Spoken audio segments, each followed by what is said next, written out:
मुरैना से खबर आई है, मुरैना से न्यूज आई है, मुरैना से जानकारी आई है कि कल गुरुवार को कर्णेश अवस्थी की याचिका पर, जमानत याचिका पर सुनवाई हुई और पुलिस विभाग पर तल्ख टिप्पणी माननीय न्यायालय के द्वारा की गई कि 2020 से इनके खिलाफ मामला दर्ज है, आपने अभी तक इनके विरुद्ध क्या कार्रवाई की। साथियों, कल गुरुवार को कर्णेश अवस्थी की जमानत याचिका पर सुनवाई हुई और उसमें उनकी याचिका को खारिज कर दिया गया, उनको जमानत नहीं दी गई। आप लोगों को बता दूं कि मुरैना जनपद के तकरीबन 95,000 निवेशक और 2500 एजेंटों का तकरीबन 220 करोड़ रुपए से अधिक का सहारा पर बकाया है और उनका भुगतान नहीं मिल रहा है, जिसके कारण निवेशकों के द्वारा, एजेंटों के द्वारा मुरैना के 6 थानों में 10 FIR दर्ज करवाई गई हैं और उन पर अभी तक पुलिस प्रशासन के द्वारा कठोर कार्रवाई नहीं की जा रही थी। क्या कहते हैं कि सटीक जानकारी के आधार पर कर्णेश अवस्थी को दिल्ली से गिरफ्तार किया गया और इसके बाद पुलिस के द्वारा कार्रवाई की गई। हालांकि पुलिस पर ये आरोप लगते रहे हैं कि सहारा के अधिकारियों पर, सहारा के जो डायरेक्टर लोग हैं, उनको गिरफ्तार करने के बावजूद भी उनको VVIP का ट्रीटमेंट देने का काम किया जाता है। इसलिए साथियों, ये कहते हैं कि आज़ादी के बाद का सबसे बड़ा घोटाला है जिसने हिंदुस्तान की आधी आबादी को प्रभावित करके रखा है। सैकड़ों की संख्या में ऐसी जानकारी तमाम प्लेटफॉर्मों से मिलती है, सैकड़ों की संख्या में एजेंटों ने आत्महत्याएं कर ली हैं भुगतान नहीं मिलने के कारण। साथियों, अभी तक आपने हमारे चैनल को यदि सब्सक्राइब नहीं किया है, सब्सक्राइब कर लीजिए। हमारा प्रयास है इस चैनल को निवेशकों की पीड़ा पहुंचाने के लिए एक ऐसा प्लेटफॉर्म बना देना जहां सीधा निवेशक और एजेंट अपनी बात को इस चैनल पे रख सके, जिससे वो करोड़ों लोगों तक पहुंच जाए। हमने रात्रि के 8:15 बजे एक कार्यक्रम जारी किया है। रात्रि के 8:15 बजे मैं लाइव आता हूं, उसमें आप सीधा अपने हमारे मोबाइल नंबर पे 7398633597 पे 7398633597 पर फोन कॉल करके आप सीधी अपनी पीड़ा, तकलीफ रख सकते हैं, अपनी सरकार से मांग कर सकते हैं, सरकार तक बात पहुंचा सकते हैं। इसके अलावा आप लोगों को जानकारी देना चाहूंगा, जो लोग CRC सेंट्रल रजिस्ट्रार को शिकायत भेज रहे हैं उनकी सोच को तो बहुत बहुत धन्यवाद। बाकी के बहुत सारे निवेशक ऐसे हैं जिनमें जागरूकता की कमी है।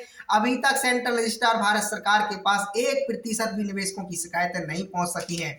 इसका कारण यही है, जागरूकता की कमी होना। ऐसे निवेशकों से मैं कहूंगा, जाग जाइए। यदि आपको अभी तक सहारा के द्वारा भुगतान नहीं मिला हुआ है तो आप तमाम प्रयास करना शुरू कर दीजिए। उन प्रयासों में यह है कि आप सेंट्रल रजिस्ट्रार सहकारिता मंत्रालय को, सोसाइटी के निवेशक अपनी शिकायत भेज सकते हैं। दूसरे नंबर, प्रधानमंत्री कार्यालय को आप पत्र भेज सकते हैं। आप राष्ट्रपति सचिवालय को आप पोर्टल के माध्यम से शिकायत दर्ज करा सकते हैं। CP ग्राम पोर्टल के माध्यम से आप शिकायत करा सकते हैं। इसके अलावा वर्ष एक्ट 2019 का सहारा ले सकते हैं। उपभोक्ता फोरम जा सकते हैं। FIR के माध्यम से कंपनी के अधिकारियों के खिलाफ, डायरेक्टरों के खिलाफ आप मामला दर्ज करा सकते हैं। इसके अलावा सोशल मीडिया के माध्यम से आप अपनी आवाज़ जरूर उठाइए, इसकी ताकत को पहचानिए। आप तमाम जो स्थानीय स्तर पे तमाम नेता लोग सहयोग कर रहे हैं उनका भी सहयोग कीजिए। तमाम स्थानीय स्तर पे NGO हैं, तमाम स्थानीय स्तर पे छोटे छोटे राजनीतिक दल हैं, वो सहारा के भुगतान दिलाने के लिए मांग कर रहे हैं, प्रयास कर रहे हैं, सरकार को जगा रहे हैं। खुद जागिए तभी सरकार जागिए, ये हमारा कहना है।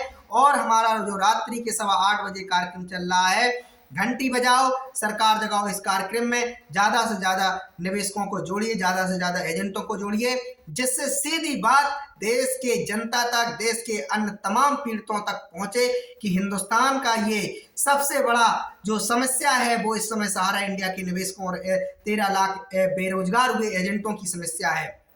इस पर ध्यान देने की तत्काल आवश्यकता है। सरकार को तत्काल आवश्यकता की पूर्ति करने के लिए आगे आना चाहिए और निवेशकों के कल्याण के लिए, एजेंटों के कल्याण के लिए एक राहत पैकेज जारी करना चाहिए। उस पैकेज के माध्यम से निवेशकों को भुगतान देना प्रारंभ कर देना चाहिए। सहारा से भी विवाद के कारण इस देश के करोड़ों लोगों पर प्रभाव पड़ा है, करोड़ों लोगों की जिंदगी के सपने बिखर गए हैं। इसलिए सरकार से अनुरोध है, सरकार से विनती है, सरकार से प्रार्थना है कि सहारा के निवेशकों के लिए, देश की आधी आबादी को सुरक्षा प्रदान करने के लिए देश की आबादी इस मामले से भी सीधा प्रभावित है, क्योंकि 13 करोड़ निवेशकों का सहारा से बकाया है और उनका भुगतान नहीं मिल रहा है। प्रत्येक परिवार में 2-2, 4-4 मेंबर हैं। किसी का बच्चा नहीं पढ़ पा रहा है, किसी के वृद्ध माता पिता का बुढ़ापे में इलाज नहीं हो पा रहा है, किसी की बेटी के विवाह नहीं हो पा रहा है, किसी के घर मकान नहीं बन पा रहा है, कोई अपना रोजगार के लिए जो अपना पैसा जमा किया था कि इससे बड़ी पूंजी हो जाएगी और कहीं रोजगार इन्वेस्ट करके कोई रोजगार प्राप्त कर लेगा, कोई धंधा करने लगेगा, व्यवसाय करने लगेगा। इसके अलावा 13 लाख लोगों का जीवन तबाह हो गया, जो सहारा के अंदर कार्यकर्ता एजेंट की भूमिका निभाते थे, जो अपना सहारा में जो पैसा जमा कराते थे उसके माध्यम से उनको कमीशन प्राप्त होता था। उनकी जिंदगी भी निवेशक से कहीं ज्यादा गुना उनकी जिंदगी पर में प्रभाव पड़ा है और सीधा उनको मानसिक तौर से परेशान किया है। तो ऐसे निवेशकों से मैं कहूंगा, ऐसे एजेंटों से कहूंगा कि जागिए, निवेशक और एजेंट एक दूसरे का हाथ पकड़ें, एक दूसरे का सहयोग करें, एक दूसरे का सहयोग कर कर ही सरकार के दरवाजे पर जाके घंटी बजाई जा सकती है, सरकार को जगाया जा सकता है। सरकार को जगाने के लिए आपको निरंतर प्रयास करना चाहिए। लोग कहते हैं कि हमने सरकार को चिट्ठी भेजी है, सरकार को शिकायत की है, अभी तक कोई कार्रवाई नहीं की गई।